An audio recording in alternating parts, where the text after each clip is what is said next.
Yes, please. Thank you very much. Don't we live in one of the greatest countries in the world? We sure do. The Honourable Member of Parliament, Allison Wong, the President of the Royal Hong Kong Regiment, Colonel Gurwell, and the members. Thank you for the invitation. Can you hear me? Sorry, I'll speak up louder. I'll use my military voice here. Thank you for the invitation and opportunity to set up the Hong Kong Veterans Commemorative Association display and the invitation. Honored fellow members of the Chinese Canadian Military Museum Society, which I am a member of as well. Kelly Wong there is president. Him and I contact each other often. Honored guests, and ladies and gentlemen. And by the way, George, my dad has a bit of history. He was artillery sergeant remustering over to the Royal Canadian Corps Signals. I was a member of 15th Field back in the 60s before I went into the regular service as well. So we have a history. Okay, for those of you who don't know me, I'm Lieutenant Lee Naylor, CD, retired. I served in the Canadian Armed Forces for over 27 years, 18 of which was been outside of Canada. So I served a great deal of my time outside of Canada. As a member of the Hong Kong Veterans Commemorative Association of Canada, my position here in BC is as the BC Region Director and Education Chair. Over the past 6 or 7 years, I have been educating teachers, students, and the public in regards to the unknown story of our Canadian Hong Kong veterans. And believe me, most people do not know that Canadians served and went to war in Hong Kong. My connection to the Canadian Hong Kong veterans is my father, Staff Sergeant Howard Naylor, CD. He was a member of the Royal Canadian Corps Signals when he went over to Hong Kong as part of Brigade Headquarters. On October 27, 1941, to improve the morale of the citizens, tour the invasion of the Japanese Imperial Army and bolster the garrison, the British garrison in Hong Kong. However, if we had 100,000 troops there, the Japanese Imperial Army would have had 200,000. They were adamant about getting to the Dutch Indies for the war machine and Indonesia for the oil, because the embargo took place prior to that.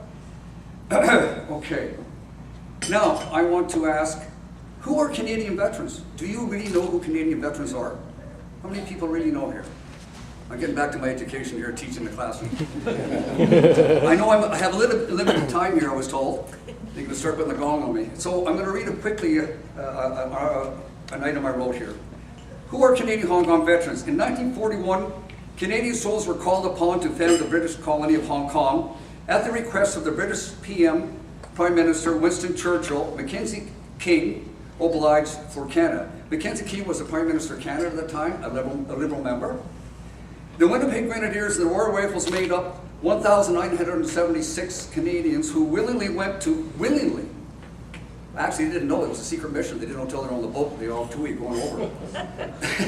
But they had an idea when they're being issued tropical dress. They knew they weren't going over to England. So, actually, there was one more aboard. He was a stowaway. He was a medical personnel here in Vancouver, loaded the ship of medical gear. And he was lucky he was sent back right away. Unaware of the size and magnitude of the looming Japanese invasion, they were unaware.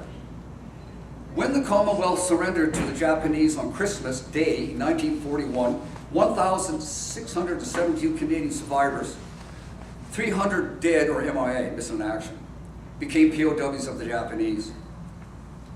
I want to go back here to one more thing. You said the Winnipeg Grenadiers and Royal Rifles, they're infantry battalions, correct? Well, I'm a Corps member. When I teach this in the classroom and that, I point out that I'm a Corps personnel. And if you don't have Corps people, first of all, what happens if you have a toothache in the field? Who fixes that? You have dental Corps. What about the medical Corps? What's the most important thing for a married man or a married soldier when you're away? Mail. Postal Corps. What's the second most important? Pay Corps. So you buy a cup of beer, right? Go on and on. There's Supply Corps, there's Service Corps, they have the cooks, the clothing, etc. If you don't have logistics, the infantry cannot function. You must have logistics. And I put emphasis on that because I'm a court person. So I bring it into context. Okay, as POWs, members of the Canadian Grenadiers and the Royal Rifles were victims of 3.5 years, my father 3 years, 9 months, inhumane treatment, prolonged malnutrition, vitamin deficiency, beatings, and slave labor. Like 10 to 12 hours a day. And they were emaciated, working in those coal mines. I actually give video clips. I have video clips showing these people. It's just horrific. I don't know how they survived. Slave labor, okay, because the Japanese, okay. Contrary to the 1929 Geneva Convention, signed by Japan but not ratified because of Japanese military objections. We also teach that in the school, we bring that into context. Upon return to Canada, the surviving veterans were largely ignored and had to struggle for compensation and recognition. It took them 24 years of paperwork and negotiation with the Department of Veterans Affairs to get full compensation. As myself as a member of military people, other than the war people, we have to go from a board that with a claim in regard to a disability. By the way, I'm 100% disabled. Disabled veteran. It took them 24 years to get only 50%, another 30 years to get 100%. It was quite a struggle. They received compensation December 1998 from the Canadian government. Now that was Prime Minister Maloney went over to Japan in regards to an apology and compensation. It didn't happen. He came back with some trade deals and stuff. It's per normal. We need trade deals, of course, for this country. But none of this happened. However, my father received $24,000 as sort of the veterans and widows received this. The Canadian government, but feel that the Canadians do not owe them money. The veterans don't feel like they owe, the people of Canada do not owe them the money. And the Japanese government owes them an official apology. The Japanese government. I'm going to put this now. Studying Germany. Germany has given an apology, paid billions and billions of dollars in compensation. This 2 years ago, the Holocaust survivors' children just received a pension monthly. My brother says, "Where's mine?" Yes. Well, anyhow, the point is they did. Germany did step up to the plate. There's a reason why Japan isn't doing this. As you know, the Cold War started after immediately, and the Americans need a basis, etc. I can get into a long discussion about that as well. The Japanese captors have neither adequately compensated nor apologized in the fact the Canadian government has not backed the former PETO claims for an official apology and compensation. However, 2 years ago, December 8th, there was an apology in Japan. Jerry Gerard is a veteran from Victoria here. He's a very close friend of mine. And the 2 other fellows went over, I know as well. The apology was by the foreign minister behind closed doors. And Mr. Blaney, Minister of Veterans Affairs, was not allowed in the room. So there's no official documentation whatsoever. And I have a copy that came from the Japanese embassy in Ottawa that was sent to my mother. So it's not official. And in order to have an official apology, then compensation has to take place. So it's an insincere apology, like they did with some of the Americans and Australian POWs as well. Okay, so this says here, the Canadian government will not be seeking reimbursement for this, and so on and so forth. There is now a mere approximately about 36 veterans left alive, and they are aging faster and dying sooner. Their stories, sacrifices, and suffering, and heroics should be recognized and acknowledged. And this is exactly what us children, or our association, is doing. Our mandate now, after the memorial wall, has been established, and it is a very unique wall. You can actually see yourself taking a picture in it. It is a beautiful wall with the names of the living on it as well. And if you're ever on Sussex Drive in England, Ottawa, please take an opportunity to see drop by the area. It's just beautiful. So these are our Hong Kong veterans. Now, very quickly, I want to point out that our mandate now is education. And it's exactly what I'm doing.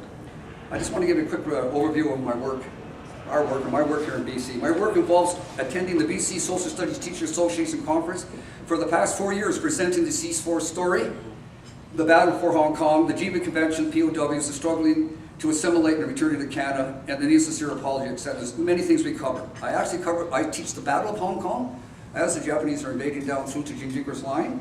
I put into place the Royal Scots, the Indian regiments, Punjab, the regiment my father was attached with at the time on the mainland, how they come back through and onto the mainland. But we teach this battle and how the Royal Regiment, also the Royal Hong Kong Regiment, also assisted. Like we said, it's not like the old battle days where we line up a bunch of troops, the British in red coats or something, the French in another battle. On the island, it was a battle everywhere. There's pockets of battles everywhere. It was going on all the time. There was fighting going on all the time. It was steady for 7.5 days. They had no air superiority, or no air at all. The Japanese had the most advanced aircraft, and they had air superiority. When you have that, it's just very difficult to counter-defend against that, right? That's the military know, right? Knock at our artillery. Right, George? How you doing, bud? You okay? Okay. So, in BC, it is now mandatory to teach the Hong Kong story. It's part of the Social Studies 11 now. It's mandatory to be taught in the schools here in British Columbia. So we've established that. So when our veterans have passed away, the story and the teaching will continue.